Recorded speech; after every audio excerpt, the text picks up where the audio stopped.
এখন বাজে একদম রাত 9টা। বাসার প্রতিটা রুম থেকে হালকা হালকা কাশির শব্দ।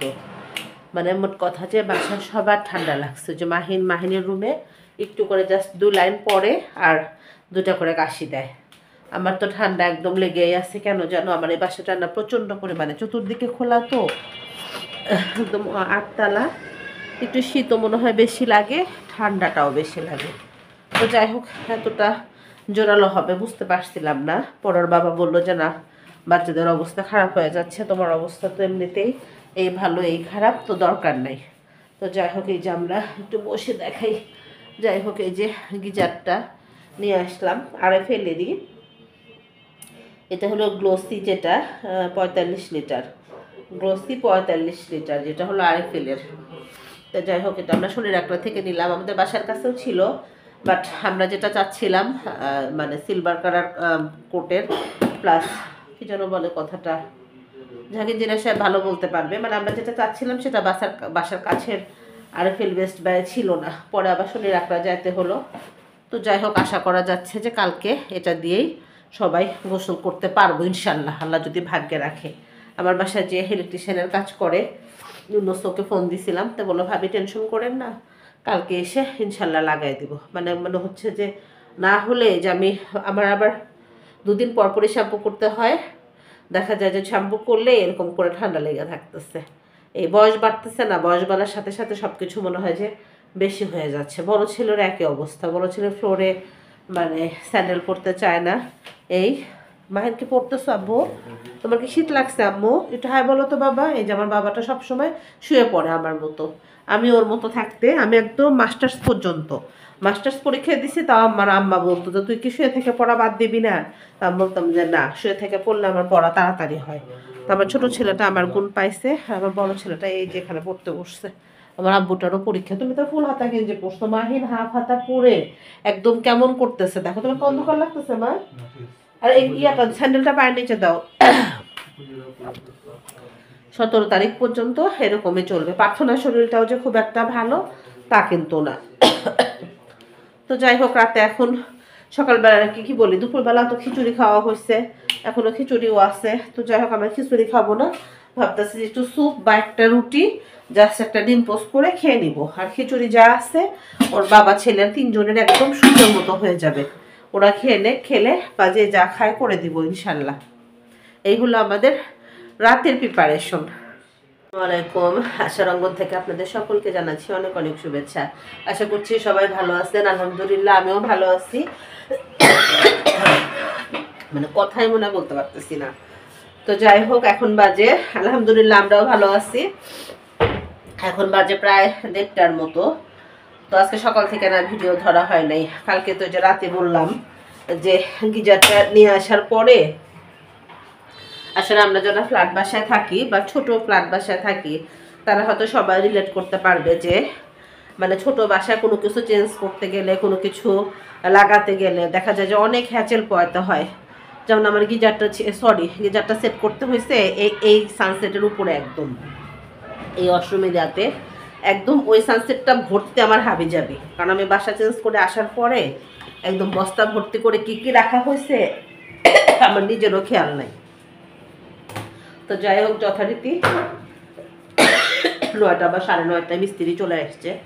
আমাদের তো একদম ডোমেস্টিক মিস্ত্রি ইউনুস, আবার বাসায় সব কাজ ওই করে, ছোট ভাই। ও মনে হয় 9টার দিকে চলে আসছিল, এসে একদম পুরা বাসা এলোমেলো। কারণ ধুলাবালি দিয়ে তো এমনিতেই সকালবেলা মনে হয় যে ভূমিকম্প হয়ে গেছে বাসায় সারা রাতে। আর দেখা যায় যে যেহেতু ওগুলো সব বের করছে, পুরা সানসেট ভর্তি ছিল। একদম কাজ শেষ করতে করতে মনে হয় যে এই গোসল করে বের হয়ে এই ভিডিওটা অন করলাম, যে টেবিলে এখন খাবার দিয়ে যে আমার রাতের সাহেবের একটু বাইরে যাওয়ার কথা আছে। তো যাই হোক, এর জন্য সকালবেলার ভিডিও ধরতে পারিনি। 2 ছেলে পরীক্ষা দিয়ে চলে আসছে। বড় ছেলে অলরেডি খেয়ে নিছে রুটি না, সরি কি খাইলো, ও ভাত খেয়ে নিছে মনে হয়, ফার্স্ট দেখে, সেটাও ভুলে গেছি মানে টেনশনে, কাজের প্রেশারে।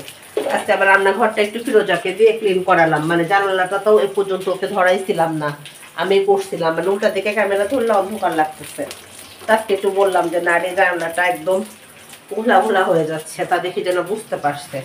বললাম যে বেশি কাজটা হয়ে গেলে তখন তোরই কষ্ট হবে পরিষ্কার করতে। পরে দেখি যে না করে দিল।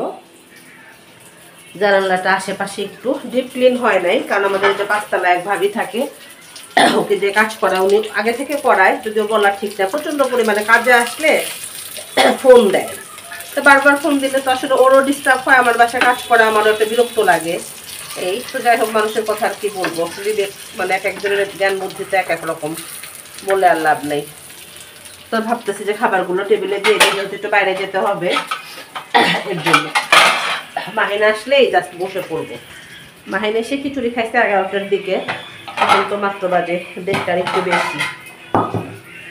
তো অসুবিধা নেই, ও রুটিন মাফিক যদি ক্ষুধা নাও লাগে ওর বাবার সাথে বসে। বড়টা যেমন ক্ষুধা না লাগলে খেতে চায় না, ও আবার অতটা শেয়ার করে না। তো যাই হোক, টেবিলটা না হয় আগে রেডি করে ফেলি। যে আমি আর আসাদ সাহেব টেবিল রেডি করে মাহিনের জন্য জানালার কাছে বসে আছি, যে মাহিন নামাজ পড়ে আসবে, তারপর বসে পড়বো। তারপর আবার দুজনে একটু বাইরেও যাব। এই তোমার কিন্তু কালো লাগতেছে, দেখো তোমার জন্য কষ্ট লাগতেছে, দেখো খেয়াল করে দেখছো। আমরা দুজনেই কালো মানুষ, মাঝে মধ্যে একটু মজা করি, আপনারাও একটু মজা নিয়েন, হ্যাঁ কিছু মনে করেন না। তো যাই হোক, টেবিল রেডি করে অনেকক্ষণ হলো বসে আসছে, এখনো মাহিনের কোনো খবর নাই। এই হলো অবস্থা। তুমি কিছু বলো। বলো, আপনারা সবাই ভালো থাকবেন। সবাই ভালো থাকবেন, আমাদের জন্য দোয়া করবেন। তোমার গাটা বেশ গরম, সবাই বাসায় ঠান্ডায়, জাস্ট জ্বর না, বা ঠান্ডা জ্বর ভাব, তাই না? তোমার শরীরটাও বেশ গরম। মিশনেরও দেখলাম একই অবস্থা, সে তো গোসলই করলো না। এই হলো অবস্থা। আমরা লাঞ্চে বসে গেছি, মাহিনের জন্য অপেক্ষা করতে করতে আমরা একদম শেষ, তাই না মিশন আপু? 1 ঘন্টা তোমার জন্য জানালা দিয়ে তাকাইছিলাম। এই হলো আমি। আজকে আসতে হলো সেই ঝরঝরে সাদা ভাত আব্দুল্লাহর কথা, আর এখানে আসতে হলো আমার মুগের ডাল। আজকে না মুসুরের ডালটা রান্না করতে যেয়ে দেখি শেষ হয়ে গেছে, পরে সুন্দর করে মুগের ডাল রান্না করা হয়েছে। ফ্লেভারটা এত সুন্দর আসছে, যদিও ক্যামেরায় পাবে না কেউ। আর একটু দেখাও মিশন, এখানে আছে হলো চিকেন মাহিনের জন্য, আর এখানে আছে একদম সুন্দর করে মাছ ভাজি করা হয়েছে। এটা কি মাছ মিশন আব্বু? টাটকিনি মাছ বলে, এটা ভাজি ফ্রাই করা হয়েছে জাস্ট মিশন আব্বুর জন্য। এই হলো আমাদের আজকে সাদা মাঠা খাবার, চিকেন, মুগের ডাল, সাথে মাছ ভাজি, সাদা ভাত। ছোট দিনে এই এক সমস্যা, সকালবেলা খেতে না খেতেই দেখা যায় যে লাঞ্চের সময় হয়ে যায়, লাঞ্চ করতে না করতে আবার 4 টাইম হয়ে যায়, চা খাওয়া শেষ করতে করতেই মনে হয় যে রাতের খাবারের সময় হয়ে যায়। তো যাই হোক, ইদানিং এত ঠান্ডা লাগছে, ভাত একদম মানে কোনো কিছুই মানে খেতে ইচ্ছা করে না, জাস্ট মনে হয় খালি চা খাই। তো মানে মাছ তো একদম ইম্পসিবল হতেই পারে না, কারণ কাঁটাওয়ালা মাছ খেলেই আর কোনো কিছু হোক না হোক কাঁটা আমার গলায় বিঁধে বসে থাকবে। তো একটু চিকেন আর একটু মুগের ডাল নিয়ে, মুগের ডালের ফ্লেভারটা ভাল লাগতেছে। তো যাই হোক, ফিরোজা রান্না করছে মুগের ডালটা, মোটামুটি ভালোই হয়েছে, খারাপ না, ও চেষ্টা করে আসলে। তো যাই হোক, সেটা নিয়েই একটু গল্প করতেছি মাহিনের সাথে, পরীক্ষা কেমন হচ্ছে না হচ্ছে সেটা নিয়ে। ডিসেম্বর মাসের 17 তারিখ পর্যন্ত তাদের একটানা এক্সাম চলবে, তো সেটা একটু কথা বলতেছি। ছেলেদের একটা যন্ত্রণাই হয়ে গেছে। ছোটো ছেলে বলতেছে, আম্মু তোমাদের সময় পরীক্ষা হতো না? তো বললাম যে না বাবা, আমাদের সময় নভেম্বর মাসে পরীক্ষা সব শেষ হয়ে যেত। তো এইটা সেটা গল্প করতেছি, আর ভাবতেছি যে দ্রুত ভাতটা শেষ করব, তাড়াতাড়ি যেয়ে একদম কম্বলের মধ্যে ঢুকবো। আর মানে একদম কেমন যেন লাগতেছে, অস্বস্তি লাগতেছে। এটা ভেবেই আসাদ সাহেবকে বলতেছি যে এবার শীতের শুরুতেই যে মানে ঠান্ডির অবস্থা লেগে যাচ্ছে, সারা বছর কেমন যাবে, সারা শীত কেমন যাবে আল্লাহই জানে। আর এখন নাকি গ্রামে অলরেডি শীত পড়ে গেছে, কুষ্টিয়া তারপর যশোর এদিকে নাকি অনেক ঠান্ডা এরে বাপরে বাপ। তো যাই হোক, লাঞ্চ করে প্রায় আধা ঘন্টার মতো শুয়েছিলাম। তারপরে যে 4 টাইম হয়ে গেছে, বাইরেও গেছিলাম দুজন, প্রায় আধা ঘন্টার মতো বাইরে ছিলাম। তারপরে যে চা, ইদানিং কিন্তু চা মাহিন আর ওর বাবাই বেশিরভাগ সময় বিকালবেলা বানায়, আমি একটু পরে বানাতে চাই। এই কারণে মাহিন ওর বাবাকে পাম্পট্টি দিয়ে, তার তো আবার বাবার সাথে সখ্যতা বেশি আসে, এই যে চা মাপ দিয়ে দেখে যে কোন চাটা বেশি, সেটা সে নেয়। তো যাই হোক, 4 টাইমটা শেষ করে সাবিত রাহানের বইটা নিয়ে একটু বসলাম। সাবিত রাহানের বইটা আমি অনলাইনে অর্ডার করছিলাম, বাট মানে কি বলবো, উনি যেটা বুঝাতে চাইছে, বইটা অবশ্যই ওনার তো প্রশংসা করতে হবে, বই খারাপ না, কিন্তু মাথার মনে হয় এক একটা করে জট খুলতে হয়, এক একটা করে পাতা পড়তে নিলে আমার মনে হয় এটা আমার বয়সের কারণেই নাকি এটা আরও অল্প বয়সী বাচ্চাদের, আমি ঠিক বলতে পারবো না। তো সাবিত রাহানের বইটা পড়ার পরে আসাদ সাহেবের সাথে একটু স্ন্যাক্স টাইম কাটাই সন্ধ্যার পরে বেশ খানিকটা পরে বললাম যে দেখো একটু এই বাটারিয়াটা খাও, পিনাট বাটারটা খাও আর একটা ব্রেড খাও। সে খাবারের ব্যাপারে খুবই অনীহা, তারপরও তাকে জোর করে একটু খাওয়াচ্ছি আর একটু উপদেশ দিচ্ছি। সেই সাথে আপনাদের কাছ থেকে আজকে বিদায় নিয়ে নিই। সবাই ভালো থাকবেন, সুস্থ থাকবেন, আশারঙ্গনের সঙ্গে থাকবেন। আল্লাহ হাফেজ।